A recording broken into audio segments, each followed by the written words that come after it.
Space, the final frontier.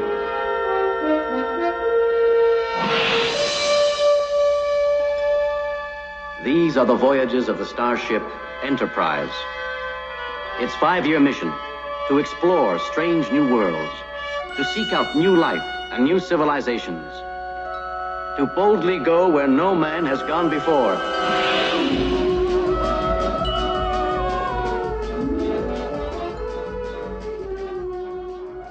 I didn't want to have anything to do with it. I thought that I made it too complicated. They felt I had offered them a wagon train to the stars, which I had, because I wanted to sell it. And Westerns were very big at the time. And I felt that I'd double-cross them. I'd written them this thing about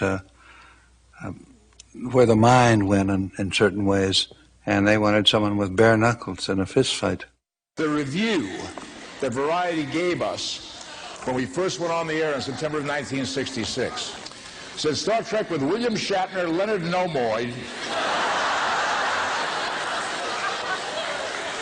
Star Trek won't work. Incredible and dreary mess of confusion. Trudged on for a long hour with hardly any relief from violence, killings, hypnotic stuff. Then it goes on to say, by a generous stretch of the imagination, it could lure a small coterie of the small fry.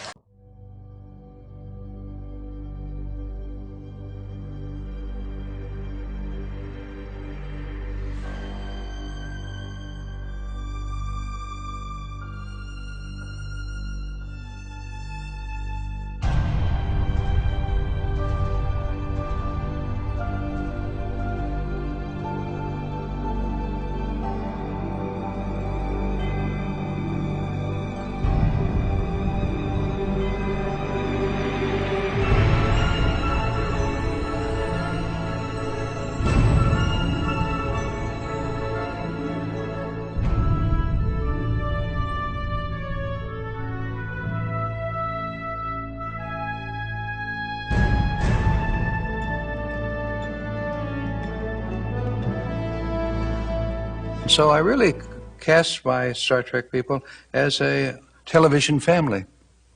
And you knew what their secrets were, and you would laugh at the same joke every week, as you do in real life.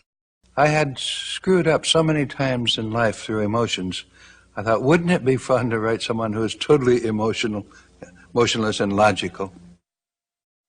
Chekhov came on the show because I'd read something, and someone had sent me a copy of a Russian newspaper in which they said after our first year, the ugly Americans are at it again. We were the first people in space, but the Americans don't even have a Russian aboard this crew. So I wrote the Russian aboard the crew and sent a copy of it to the Communist Youth newspaper, which they never answered. Scots have always been shipbuilders and ship engineers and so on, and that was about to true tradition and of great fun bow too. When I was trying to find a name for Nichelle Nichols and thought of the Swahili for freedom, which is uhuru, and decided to feminize it, make it uhura, I knew I could hear her shriek of joy from across town.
I grew up watching the original. Right. And the thing that I noticed as a kid in the original was when you watch sci-fi prior to Star Trek, there are no black people in the future. Right. And the first time I saw Lieutenant Uhura, it was like, oh my God, she's hot, she's gorgeous, everybody wants her, and she's in the future. I was pleased that in those days, when you couldn't get even blacks on television, that I not only had a black, but a black woman and a black officer. And that'll show them. Great affection I have for Asians and what they do and the important part they play in the world. And I just could not have a group of Earth people without including that great, one half or more of the Earth continents. I was more interested in getting my ideas over than I was in making a movie that looked good.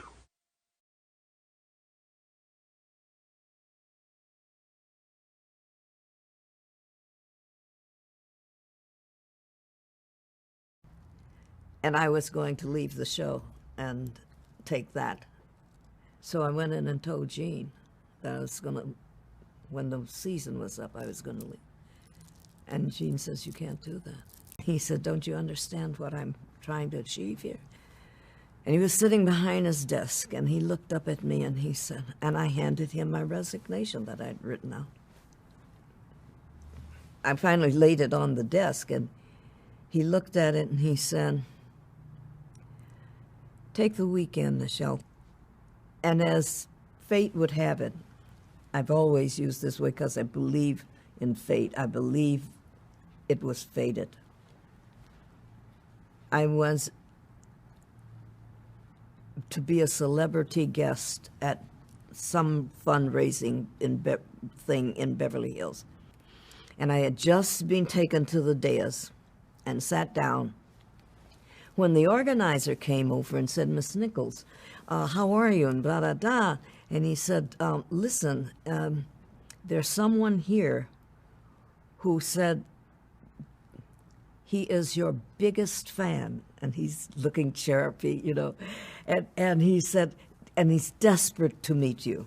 So I said, certainly, and I stand up and turn, and I'm thinking, it's a Star Trek fan.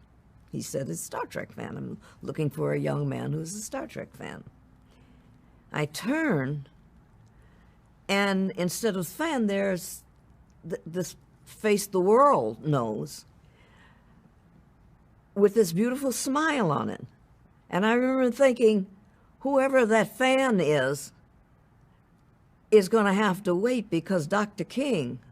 Martin Luther King, my leader, is walking toward me, not 10 feet away, with a beautiful smile on his face. And I got the courage to say, and I really am going to miss my co-stars. I said, well, I'm leaving Star Trek. He said, you cannot. You cannot.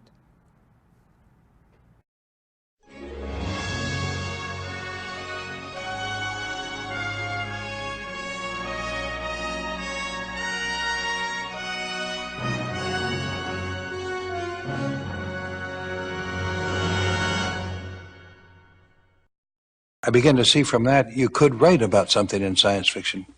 And so I dreamed up the Star Trek idea so that I could comment on man and society.